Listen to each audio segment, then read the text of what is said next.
매주 목요일의 고정 코너입니다. 진짜 뉴스킹. 오늘도 어김없이 김준일 평론가, 박지훈 변호사 두 분 나오셨습니다. 어서 오십시오. 안녕하세요. 예, 반갑습니다. 예, 저는 이 두 분이 참 좋아요. 웃기만 하면 돼. 특별하게 말하지 않아도 너무 설명들을 잘해 주셔가지고. 그런데 지금 웃기만 할 수가 없어요. 오늘 아침 그 조간신문 보니까 장마 피해가, 그래도 서울은 이번에는 그렇게 큰 피해가 없는 것 같은데 아래쪽에 굉장히 사망자도 많이 발생하고 그런 상황입니다. 그런데 윤석열 대통령이 순방 전에 각 부처 지자체에 전달한 호우 대비 지시사항이 있었는데 혹시 보셨습니까? 네, 이거 봤어요. 16글자. 혹시 이거 띄워줄 수 있어요? 그 제작진께서 이 그림을 좀 띄워주시면 저희가 볼 수 있을 것 같습니다. 과학기술정보통신부 명의로 나왔는데 이번 장마에도 피해 대비를 철저히 할 것. 끝! 이거는 어떻게 보세요? 지시가 아니죠. 이건 항상 있는 얘기거든요. 예. 실제로 대통령 지시 정되려고 그러면 더 구체성이 부여가 돼야 되는데 예. 사실은 안 했다고 보는 게 맞고요. 당연하죠. 비 오면 비 대책, 장마철이면 장마 대책, 눈 오면 폭설 대책. 예. 그 얘기 당연히 하는 거니까 만약에 대통령에서 구체적으로 지시한다면 어떤 곳에서 무슨 물자를 투과해라, 인력을 넣어라 이런 내용들이 돼야 되는데 예. 이런 내용을 했다는 걸 봤을 때는 순방 전에 지금 한 건 맞습니다. 뭐 의미 없는 얘기를 한 게 아닌가 생각이 됩니다. 아니면 안 했던 거를 밑에 부처에서 했던 것처럼 이렇게 얘기하는 거다. 물어보죠. 장만대요. 이렇게 밑에 쫄뱅이 물어볼 거 아닙니까? 부하가 참모가 대책 세워라고 한 거예요. 이게 뭡니까? 예, 이거 있을 수 없는 일이다. 어떻게 보세요, 김준일 평론가? 그러니까 이제 방송을 이제 여러 방송을 나가면은 라디오 특히 네. 이제 각 여기저기서 뭐 긴급 재난 문자나 뭐 이런 거 있잖아요. 맞아요. 이거 많이 와요. 그러면은 이제 뭐 산림청에서도 오고 기상청에서도 오고 막 이런단 말이에요. 그러면 이제 재난 시기가 되거나 비가 많이 오면은 뭐 이제 산사태가 날 수 있으니 막 이런 거 막 한단 말이에요. 네. 그러니까 거기에서 그렇게 하는 이유는 실제 이제 사람들이 조심하라고 하는 것도 있고 그런 거를 해야 되는 일 거잖아요. 네. 그러니까 구체성이 있어요. 오늘부터 언제 어디에서 비가 얼마 정도가 올 예정이 오니 특히 이런 데서는 해달라라는 거를 이제 일을 하는 거잖아요. 예. 그러니까 대통령은 이거를 이제 제가 보면서 딱 두 가지를 느꼈는데 하나는 이게 첫 번째 면피용이구나. 이게 지금 최상병이 지금 이 전국 특검 전국의 나비 효과도 사실은 지난해 7월에 폭우가 왔는데 제대로 오송 참산하고 막 사람들 죽고 이거 정부가 제대로 대처를 못 해가지고 그거 해병대 또 무리하게 투입했다가 지금 이거 여기까지 온 거잖아요. 그렇습니다. 그러니까 이게 또 사람 또 죽을 수도 있겠다라고 하니 나는 이미 다 지시했어. 밑에 애들이 말을 안 들은 거야. 만약에 내 잘못은 아니야. 내 잘못은 아니야라는 거를 순방 나가기 전에 지금 또 비 올 것 같으니까 면피용으로 하나 딱 던진 거고. 예.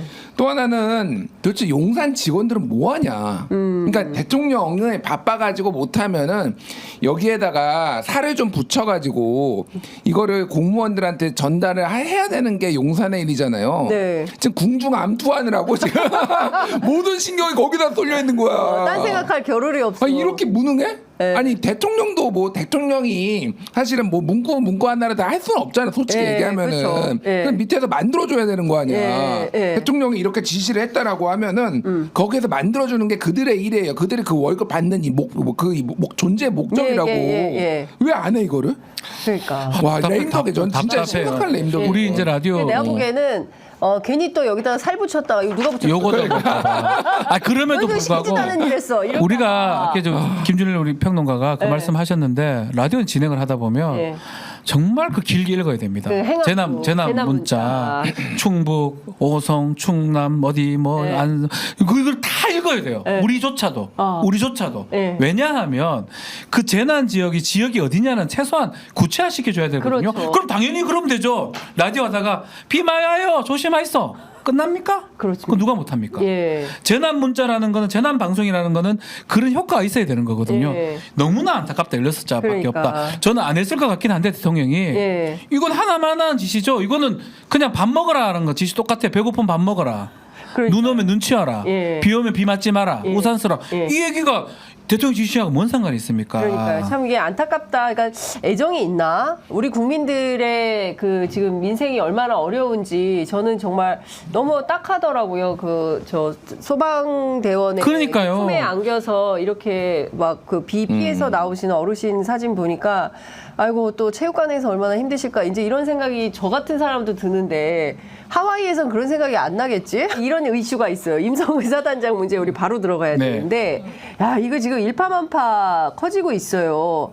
근데 또 지금 임성근 사단장 구명 로비와 관련해 가지고 임성근 사단장 본인은 일체 부인을 하고 있고 막 지금 거의 기자들이 사실 확인이 했어 안 했어 뭐 이런 식으로 막 넘어가고 있는 그런 정도인데 어찌됐든 블랙펄 인베스트의 이종호 대표가 직접 본인의 육성으로 녹음된 파일이 나온 겁니다. VIP가 등장했어요. 사실 그 자기가 사표 내지 말라고 그랬고 그리고 실제로 사표를 안 낸 건지는 모르겠습니다. 근데 어쨌든 사표를 안 낸 거죠.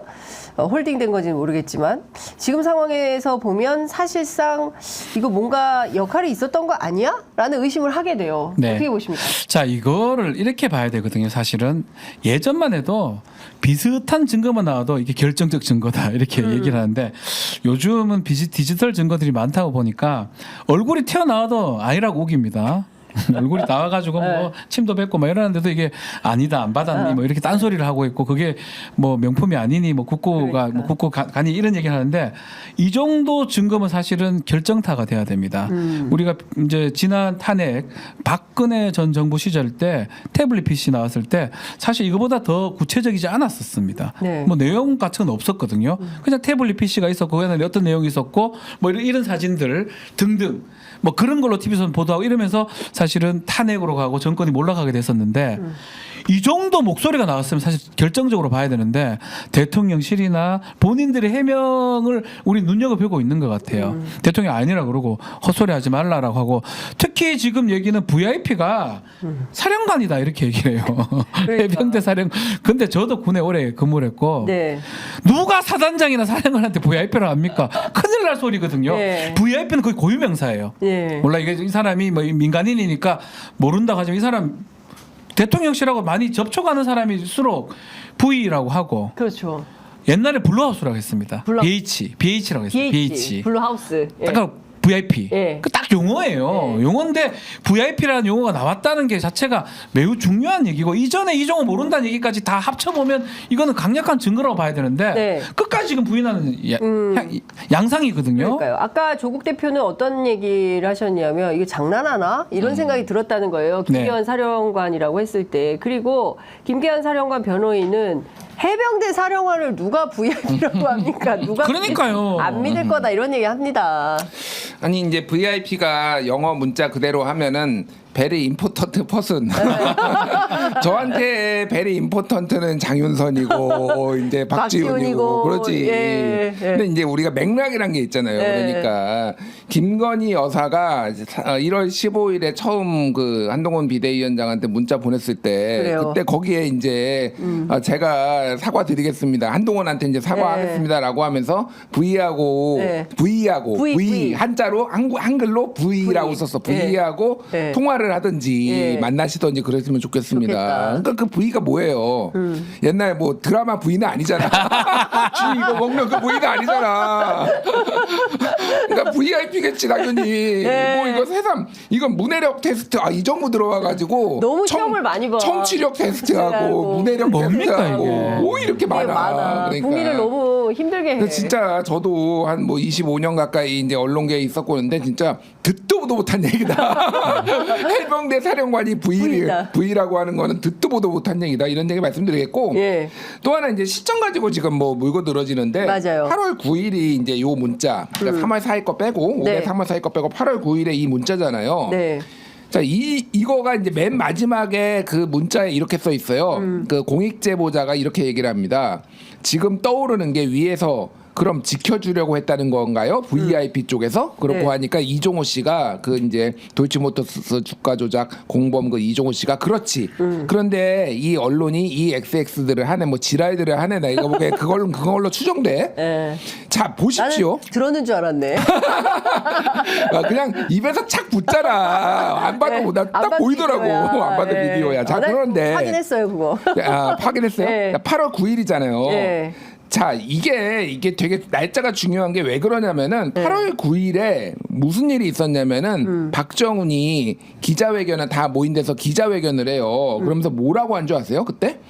최상병 사건은 대통령 지시대로 엄정 수사했다라고 해서 소위 말해서 VIP가 개입을 했다라는 게 아직 떠오르지 않았던 네. 때예요. 네. 근데 이들은 이미 VIP가 개입한 거를 알고서 알고 서로 있는 거야. 얘기를 하고 있어. 맞아요. 그리고 박정훈이 실제 언론에 직접 나와서 인터뷰를 한 거는 8월 이틀 뒤인 8월 11일에 KBS의 사사건 건. 맞습니다. 그때 이재석 진행자가 예. 지금 쫓겨나가지고 지금 예. 네, 저기 딴 데가 딴 데가 있죠. 있어요. 예. 자, 그 8월 11일이에요. 이틀 예. 뒤에고요. 아주 결정적으로 딱 얘기가 나왔던 게 뭐냐. 확실하게 이제 VIP가 개입했다라고 나오는 게 경로설 소위 말해서 네. 이게 8월 27일 MBC 스트레이트에서 나와요. 맞아요. 자, 그러면은 VIP가 개입하고 이거를 어떻게 이들은 알았냐고. 이거는 이미 이거에 그 사건에 깊숙이 개입했다라는 아주 간접적인 하지만 강력한 정황이라는 거예요. 그러니까. 그렇죠. 그리고 오늘 저는 조국 대표가 아주 중요한 지적을 하나 해줬는데 이종호 씨가 이런 말을 하잖아요. 내가 VIP하게 얘기를 하겠다. 원래 그거 별 3개 달아주려고 했던 거잖아. 여기서 그거는 임성근 사단장을 그렇죠. 얘기를 하는 거죠. 그리고 나서 또 얘기를 합니다. 왜 그러냐 하면 이번에 아마 내년쯤에 발표할 거거든. 내년에 발표한다는 걸 알고 있어요. 보고 해병대 별 4개 만들 거거든. 네. 그런데 요새 갈수록 매스컴이 너무 두드리네. 이제 이런 얘기를 해요. 별 4개는 해병대 사령관이 만들 권한이 없어요. 왜냐하면 이게 이제 대통령밖에 없다.